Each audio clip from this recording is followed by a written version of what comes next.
तो नमस्कार दोस्तों, आज की क्लास में आपका स्वागत है। तो आज हम पढ़ेंगे प्रकाश का परावर्तन। आज हम पढ़ेंगे प्रकाश का परावर्तन। इंग्लिश में इसको कहते हैं रिफ्लेक्शन ऑफ लाइट। अंग्रेजी में कहते हैं इसको रिफ्लेक्शन ऑफ लाइट, प्रकाश का परावर्तन। परिभाषा देखेंगे कि जब कोई प्रकाश की किरण किसी चिकने पृष्ठ से टकराकर पुनः उसी माध्यम में वापस लौट जाती है, उसे रिफ्लेक्शन ऑफ लाइट कहते हैं। रिफ्लेक्शन ऑफ लाइट यानी कि प्रकाश का परावर्तन कहते हैं। ठीक, जब कोई प्रकाश की किरण किसी चिकने पृष्ठ, जैसे हम जब गेंद खेलते हैं तो मान लो हमने किसी सतह पर मारी तो पुनः गेंद उसी माध्यम वापस आ जाती है, परंतु क्या हो जाता है, वहां पर दिशा बदल जाती है। यहाँ पर कैसा है कि यहाँ पर क्या पढ़ेंगे, जब प्रकाश की किरण किसी चिकने पृष्ठ, मान लिया हमने कोई एक ये चिकना पृष्ठ हो गया हमारा, ये हमारा एक चिकना पृष्ठ पालिशदार तल है, ये कोई पृष्ठ है और इधर पालिश हमारी। तो क्या है, जब कोई प्रकाश की किरण किसी चिकने पृष्ठ से टकराकर पुनः उसी माध्यम पर लौटी, मतलब प्रकाश की किरण एक इधर से हमारी आई और पुनः उसी माध्यम में वापस लौट गई, परंतु दिशा बदल जाती है। याद रखना ये बात कि परंतु दिशा बदल जाती है, तो आने वाली किरण हो जाती है हमारी आपतित किरण। इसको बोलते हैं हम आपतित किरण। और जो आई किरण उसी के माध्यम में वापस लौट गई तो उसको बोलते हैं परावर्तित किरण। इसको बोलते हैं परावर्तित किरण। ठीक, आने वाली किरण आपतित, जाने वाली किरण परावर्तित। और जहां पर ये आई और घूमकर चली गई तो इस बिंदु को बोलते हैं हम आपतन बिंदु। इसको बोलते हैं आपतन बिंदु।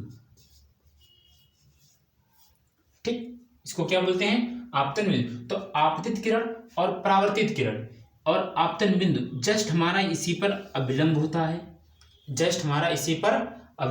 जो आपतित किरण और परावर्तित किरण के बीचों बीच मध्यम में, मतलब बीचों बीच में पाया जाता है। आपतित किरण और परावर्तित किरण दोनों के बीचों बीच में कहां पर होता है, आपतन बिंदु पर गिरता है। कौन, अभिलंब। याद रखना, इसको बोलते हैं हम अभिलंब। इसको बोलते हैं हम अभिलंब।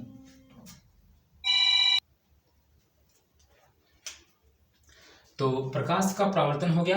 अब इसके दो नियम होते हैं, प्रकाश का परावर्तन के दो नियम होते हैं। क्या कहेंगे, इसके दो नियम होते हैं। दो नियम होते हैं।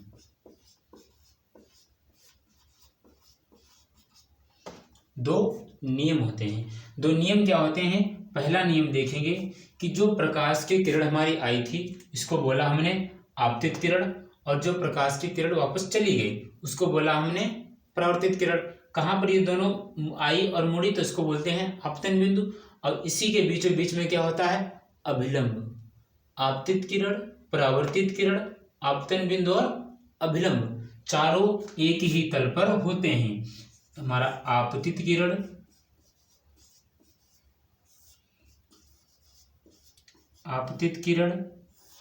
और परावर्तित किरण।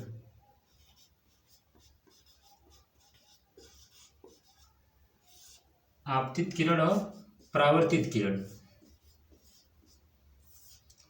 और हमारा आपतन बिंदु।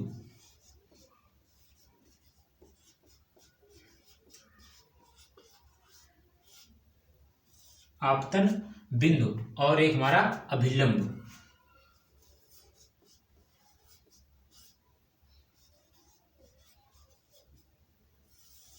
सभी एक ही तल पर होते हैं। सभी एक ही तल पर होते हैं। सभी एक ही तल पर होते हैं।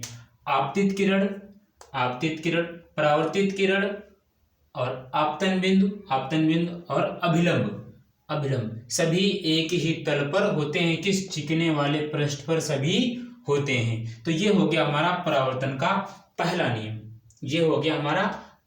का पहला नियम। दूसरा नियम क्या होता है देखेंगे। तो दूसरा नियम यह है कि जब हमारी आपतित किरण आई है और जाने वाली परावर्तित किरण, और इधर कौन हमारा बीच में है, अभिलंब। तो एक बीच में हमारा इधर बनता है आपतन कोण, इसको बोलते हैं हम आपतन कोण, इसको बोलते हैं आप, इसको डिनोट करते हैं आई से, इसको डिनोट करते हैं हम आई से। और इधर बनता है हमारा परावर्तन कोण, इसको डिनोट करते हैं आर से, इसको डिनोट करते हैं आर से। तो पहला नियम हो गया आपतित किरण, परावर्तित किरण, आपतन बिंदु, अभिलंब सभी एक ही तल पर। दूसरा हमारा आई आपतन कोण, आर परावर्तन कोण, आई आपतन कोण और आर परावर्तन कोण, परावर्तन कोण आपस में बराबर होते हैं।